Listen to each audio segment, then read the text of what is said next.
Hello. Hi. Welcome. Week 8. We are basically halfway through the semester, which sounds insane to me.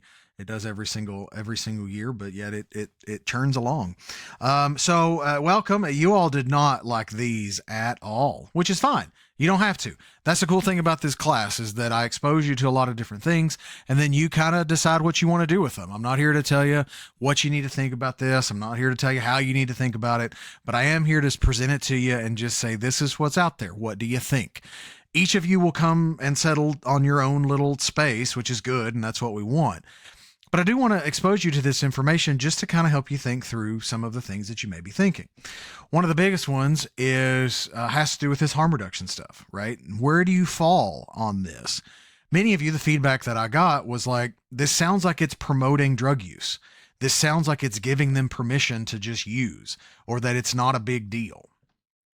So one of the things to think about is one of the worst things that you can do when you're approaching someone that is struggling with addiction is have a sort of moral superiority or act as though like, oh my God, because a lot of times there are several people, like nearly everyone didn't just like set out for this to be a thing.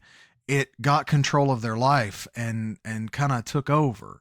And so one of the things we have to think about is what is the value of just keeping someone alive to get them to the next thing? Now, we can sit and we can try to say, well, you just need to go to treatment. Or, oh, well, you why don't you go do this? Or we can say, well, we can sort of say, well, it's either this or that, like have them make some kind of, and for some people that can work. All right. I'm not saying that incarcerating somebody, as we talked about earlier in the semester with the DOC model, like locking them up and then they realize the error of their ways and they're on the up and up for the rest of their life. However, we have tried to fight this war on drugs forever and it's not working. It isn't working. Because what would happen is that people would just like go deeper. Like they would just evade it even more. And it never really solved any of the problems. And so it solved some things, but it just grew into other stuff. When one got stopped, something else got on. So like we can try to police this thing. We can try to like incarcerate our way out of this problem, but we've been doing that for a long time and it doesn't work as well. So the change in it is, okay, so what if we tried some of this harm reduction stuff? Well, the harm reduction stuff is really there to save lives. Now, it seems like it's not that way, but here's the difference is that, let me give you a different example, okay? I'll go about it in a different way and see if this sticks a little bit better. So sex education, right? Many of you probably had the very awkward conversation with your parents or with maybe a teacher where, it started out, so when two people love each other very much, you know what? Just don't have sex. Okay. Just don't have sex. Don't do those, if you have these emotions or these feelings, just shut them down. Just shut them down and don't act on them. And we don't have to worry about it. Okay. So just shut it all down. Just don't do it. And you'll be fine. Right. And that has worked, right? That solved teenage pregnancies, that solved, sexually transmitted diseases as teenagers, that's called totally plummeted. Just don't do it. Right. It's easy to say. However, the actual kind of healthier way of doing it is to say, this is probably going to happen. As you get into 14, 15, 16-year-old, you're going to start to have these feelings and these emotions that you don't quite understand. It feels like love. It feels like infatuation. It feels like, all of this oxytocin is getting poured into your brain and you're feeling all of this stuff and you get swept up in the emotion and you kind of get caught up in something. Everything's moving really fast. There's a lot of fumbling. And then you're faced with the decision. He's in the mood. You're in the mood. You're kind of open to this idea and you're both 16. What do you do there? Well, here's a condom, right? Here is what this is. Here is how to look out for this. This is what an STD is, right? And this is what to look out for. empowering someone to be able to make decisions on their own in that space so that they are educated and they know what to do. They know what resources are available and they know how to get themselves out of that situation. It isn't telling these 15, 16, 17 year olds, just have sex, have all the sex you want. It's fantastic. Just have sex and sex and sex, just all the sex. No one's saying that. But what we are saying is if this happens, here's what you can do. When it comes to some of this stuff, right? It's interesting that we hold a particular morality for drugs that we would consider to be incarceratable, right? Your heroines, your heroines, your LSDs, your psilocybins, your alcohol, MDMA, like these that we would consider to be incarceratable. But we're going to talk about one today that's kind of really damaging too, but we don't hold it in that same thing. With smoking, like we don't hold nicotine addiction in the same way, even though it costs money. It's going to kill you over time. Like there's all these, but we say that like, that's okay because it's not these other ones. You can't get arrested for like tobacco, use really. So why is that different? Why do we hold such a different standard? That if I were to tell somebody that like, hey, if you use too much of your Prozac, it could kill you, or it would at least send you into like serotonin syndrome, and you really don't want to do that. But like if I educated somebody on that, we wouldn't bat an eye. But if I were to say, if you use too much heroin, it's probably going to kill you, I'm like advocating for someone to use heroin. Or if I said, hey, it's kind of known that your Xanax might be a pressed pill and it could actually be fentanyl. You might want to get that tested. I'm somehow giving someone permission for that stuff. Like I'm not trying to invalidate some of the responses from the discussion board. I'm just sort of giving a different look at it again, we talked about at the beginning. These are just chemicals that are affecting our brain. Why are we holding one in one light and these others in a different light? It's just very interesting how we can make that little bit of dichotomy. And I'm open to hearing other thoughts. BrownC74 at nku.edu. Send me your thoughts. I love this stuff because it helps me because I'm an old person and you all are not, many of you. And so like if I'm out of tune, I'm out of date, then let me know. My 12-year-old has started saying words like Sigma and 6-7 and 4-1 and like all of these different things. And I work really hard to make them uncool so that she stops saying them. But I'm curious. I always ask her, what does that mean? And she sometimes struggles to tell me or just flat out doesn't want to tell me. But I'm curious. I want to know what the kids are saying. Apparently now you don't say somebody is overweight or fat. You say they're a big back. Didn't know that. Now here I am. Big back. But yeah, I mean, again, these posters, we're not advocating for people using. We're saying if you're here's how to do it safely. We accept that drug use is just gonna happen. So how can we save lives in the middle of it? How can we save lives in the process? How can we educate people to understand what the true dangers are? Because many of them may not know, right? So for instance, someone that started taking pain pills and they started using more and more and more and more and more to where now their 30-day prescription only lasts them 14 days and they're sick. They may not know, hey, you could be getting a pressed pill that's actually fentanyl and you think it's a Percocet 30. Get it tested. I'm not advocating for you using. I'm saying if you're going to use and you're going to go that route, do it safely, right? Get your stuff tested because you don't know, right? Even on my licensure test to get my LCADC. And if some of you want to go and do that, you're going to be faced with this kind of stuff. But when I did my licensure test to do my LCADC, one of the questions was like, I may have said this to you before. If I didn't, it was on the 450 class. But anyway, John goes out and uses cocaine once every so often with his friends. His wife is concerned he's got a problem. We would say that John has what? And it's like dependency or recreational use. That's just recreational use. That doesn't mean that it's a problem. He could just, and it was like substance abuse, which again, we talked about, we don't have that anymore, but like even that, I mean, it's just recreational use. We don't have to stigmatize that, right? If I said he went out to go get a couple of drinks with the boys, we wouldn't bat an eye. But if I said he used cocaine a couple of times with his friends over a hiking trip, he's got a problem and needs recovery. They're just chemicals, right?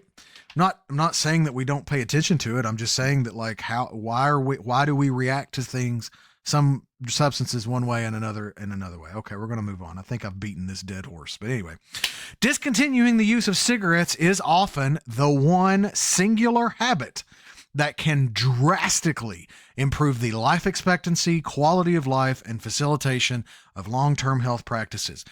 If you're smoking, stop smoking. See, earlier on, right? If you're smoking and I just say stop smoking, oh boy, Jordan, I wish it was that easy. Cool. I'm going to talk to you about the dangers of it. I'm not advocating for you using, but I am saying this is what could happen and what to watch out for. Cool. Let's talk about cigarette use in Kentucky. I wrote this lecture before and then I didn't save it, so I had to get a screenshot of a former thing. So this is from several years ago. My face is kind of the same, although I don't have this going on and my beard's not as thick. I'm getting old. So cigarette use in Kentucky. I'll make this bigger so you can see all this stuff. That'd be good. Yeah. All right.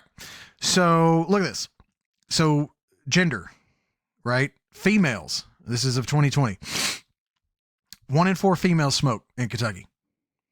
Right? You wouldn't, I mean, I don't know that if you would think that, but if you'd asked me who smokes more, male or female, I tell you, I said men, but actually women smoke more, and double the rate of the nation. Age, 45 to 64, and then 18 to 44. Race ethnicity, American Indian, Alaskan Native, half, 1 in 2. African-American, Hispanic, multiracial, and white, right? Here we are. Education, less than 25,000, about 42%. So basically those that are on Medicaid, 4 out of every 10 are smokers, okay? And that's not to disparage Medicaid. What I'm saying is that's where it lines up. That's kind of the line there. Now, I've never seen a group more angry than when I was working in an inpatient unit and they went from having like a smoker's room to saying no more smoking. The rage that I saw in patients when they were not allowed to smoke was interesting. And also we had, and here's, I mean, this is how real this stuff is. So at Journey Recovery Center with medication assisted treatment, I would say 75% of our population is a smoking or is a Medicaid population. I say was, I don't work there anymore, but was a Medicaid population. St. Elizabeth in general, across all campuses, is a smoke-free facilities. You cannot smoke or even vape inside. However, we had to make an exception for Journey Recovery Center. So because so many of our patients were addicted to nicotine and were smokers. And so we had a place outside of our building where people could smoke. And that was the only one in all of St. Elizabeth because of, you know, how many of our patients would smoke. So that, I mean, the numbers are what they are. So that is, you know, that is part of the struggle. And we'll talk about why, right? When you are lower, well, we'll talk about this in a second, but like when you are lower socioeconomic, when you are high stress, when you have the pressure of the world on your shoulders, kind of at any given time, you're working long hours. Maybe you got kids that like you don't have a ton of resources for, and you just need that little bit of something to help you feel good. That's where that cigarette comes into play. That's the little break that people get. That little bit of nicotine helps them feel better. We'll talk about all of the neurotransmitters that it releases. And so that's why it's so difficult for patients to really give that up, right? Because they have all of these different socioeconomic and social cultural factors that lead into their continued use of smoking. It's shifted into vaping now, but in a lot of ways, but still out there. And then once you stop, the withdrawals are a pain. But it's easy. It's easily accessed. It's getting really expensive now, but still, it's easily accessed. It's easily available, and it gives people just a little bit of a break, a little bit of happiness, and you'll see why all the neurotransmitters that come out. But this is what you're kind of fighting, and if you start to take that away, you're really fighting kind of a battle. You can show them all of the data and the evidence, which I'm going to show you here in a second. But then you're also fighting this other thing of like, this is my little me time. This is my little break. And it feels good, right? It feels good. You get that little chemical boost. You get that little thing in your brain, and now you're ready to go. And I'm going to show you what it does here in a second. So that's what we're doing here in Kentucky. Okay. But also causes of death in 2017, heart disease, cancer, chronic lower respiratory disease, otherwise known as COPD, stroke, maybe some flu pneumonia. Like all of those are we were 9th in the nation. We're number 1 in cancer, number 1 in COPD, number 2 in septicemia, sepsis. So, like, what do these top 3 all connect with? Smoking, smoking, smoking. All 3. Okay. So, how does it work? So, nicotine is the main psychoactive component in tobacco. Okay. Nicotine will bind to nicotinic acetylcholine receptors. Say that 3 times fast. Leading to depolarization. Okay. So, that's what this process is. Okay. So, this is a nicotinic acetylcholine receptor.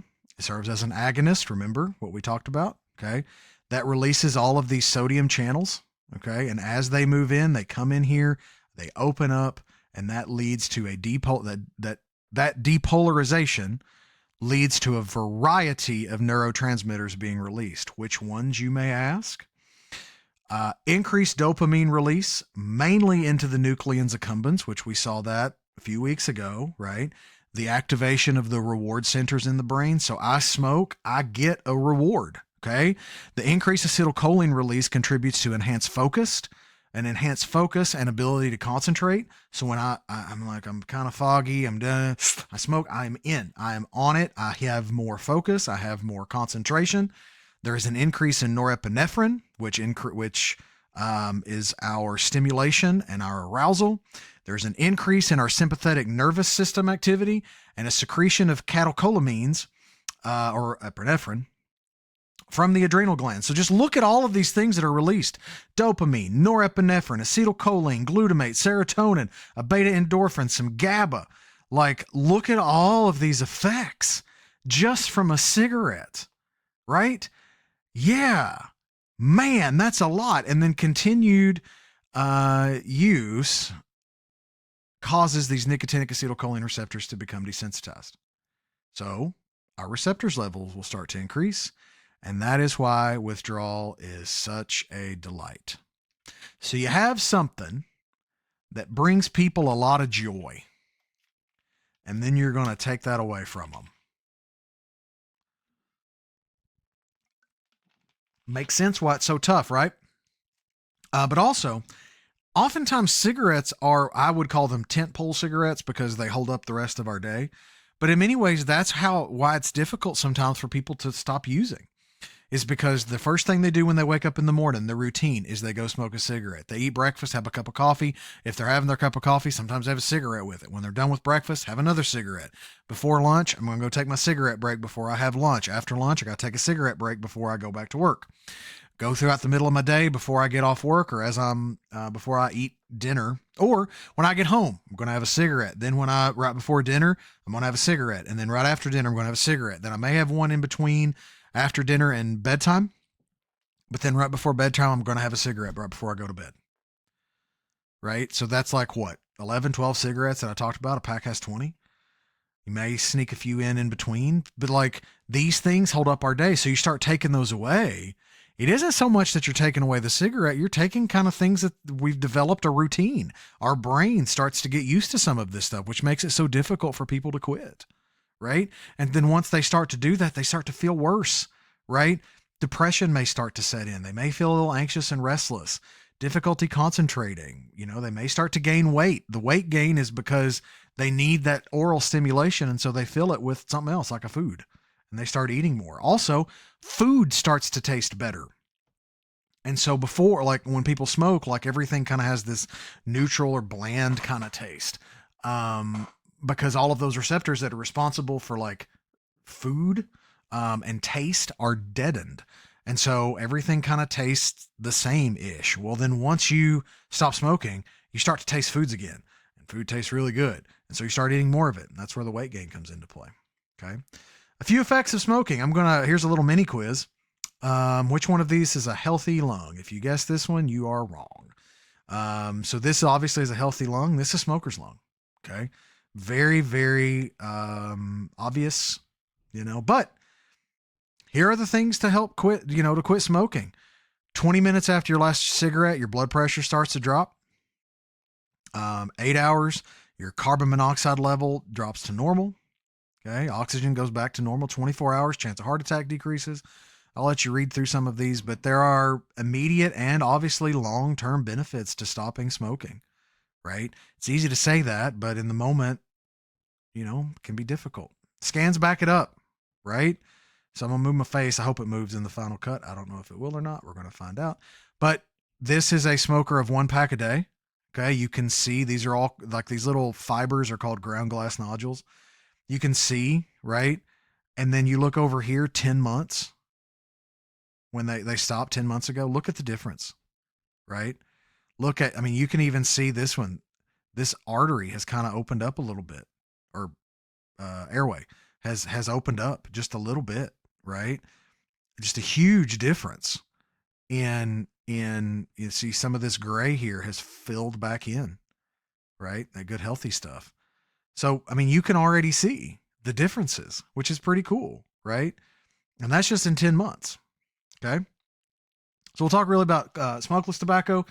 Not in use as much anymore, which is a good thing, but it still is out there. So increase of oral cancers, increased risk of leukoplakia.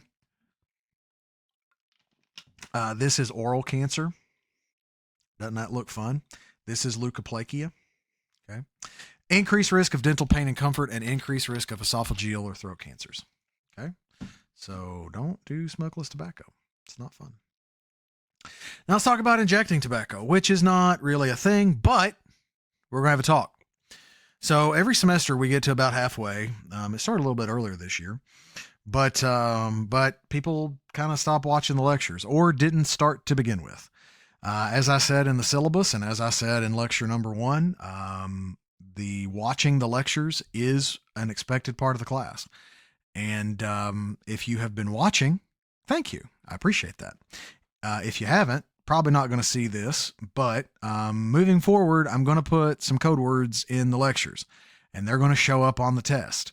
And so hopefully you're doing your due diligence and watching the lectures, because then you'll find out what the code words are. If you don't, ChatGPT is not going to help you. So I know that it's a hassle and that I'm a jerk for, making you watch the lectures of the class that you signed up for so that you can get the information that you need to go on and be a good clinician or whatever you want to do moving forward in your career. I'm a jerk, but it is expected for you to watch the lectures. I'm not going to lecture anymore about the lectures. I'm just going to give you the code word, and that is John Cena. But now you can't see him. So vaping. Let's talk about vaping real quick. Here's to be fair. By the way, this will come up and it will say, do you know the answer to this question? That will be the question. That will be the question on the next quiz, or the quiz for this week. And the answer to that is John Cena. Like, that's the answer. So it'll just say, do you know the answer to this question? No other information, John Cena. It's going to be worth 15 points. It's going to be worth a lot of points. So I'm glad you are here. Okay. So vaping. To be fair, vaping does reduce the amount of carcinogens or toxins that a person is exposed to. However, it can be and oftentimes is equally as addictive as smoking. Most incidents of negative reactions will stem from like people getting cartridges on like Amazon that came from like China. But the incidence of addiction is now lower in age, meaning kids are starting to use vapes earlier and earlier and earlier, and the addiction to nicotine is getting earlier and earlier and earlier. So it is something to watch out for. I know that it's kind of there's some like it's the cool thing, but like at the same time, it can be really bad for you. However, and that's just in general. We talk about marijuana a few weeks. Smoking anything is not good for your lungs. Okay. Smoking anything is not good for your lungs, especially water vapor. Water vapor getting in your lungs, not always the best thing. But it does reduce the amount of carcinogens and toxins that a person is exposed to. However, it can be and oftentimes is as addictive as smoking, mostly because they put all the little flavored juices in there to make it taste good, right? That's why many states are trying to do away with it, is to like disincentivize people from getting cotton candy nicotine, because that would taste really good. Sometimes it smells good. Not all the time, but sometimes. So how do we treat? Got a lot of options. Patches, right? So the nicotine skin patch, many of you are probably familiar with that. Got some lozenges or some nicotine gums that people can use. You know, sometimes with behavior modifications, establishing new patterns can be beneficial. So I start down, like sometimes I will do what's like a slow wean down.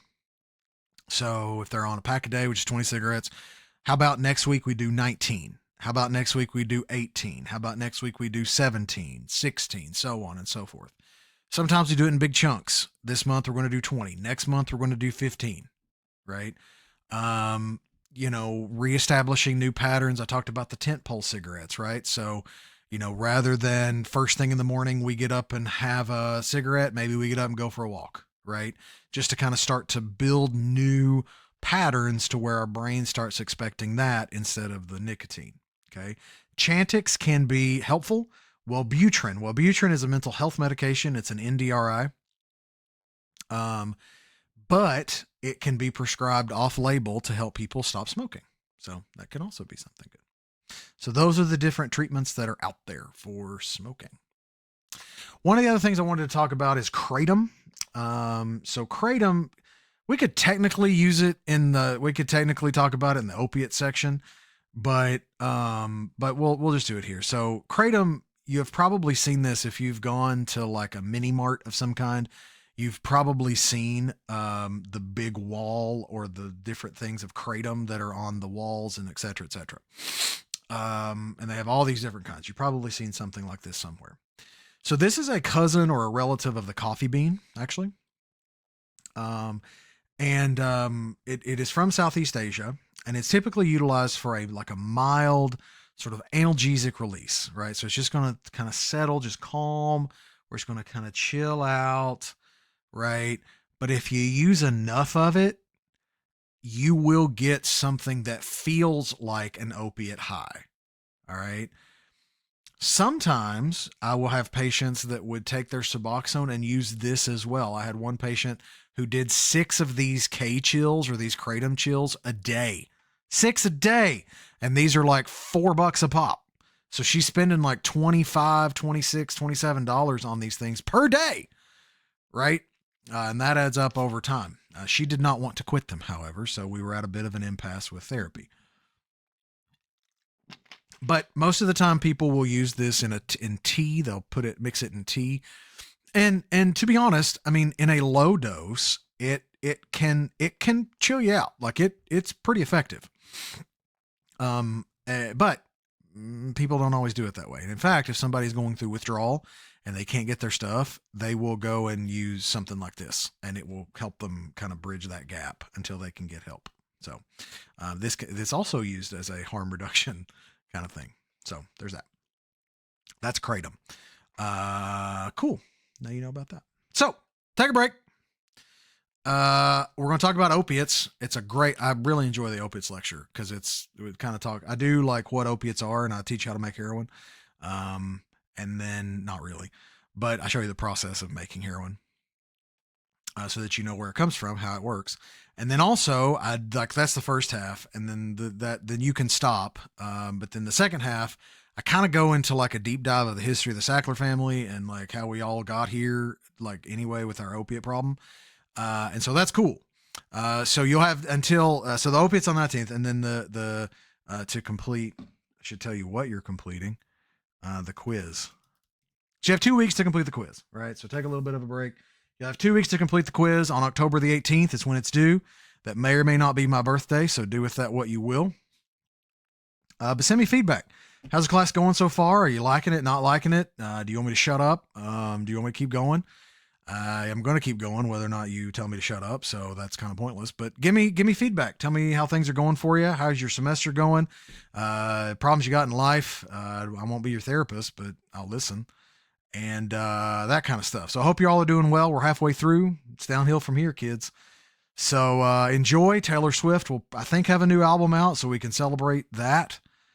As always, Canadian geese are definitive proof that evil exists. Live Mahalo. I'll see you next time. Okay, bye.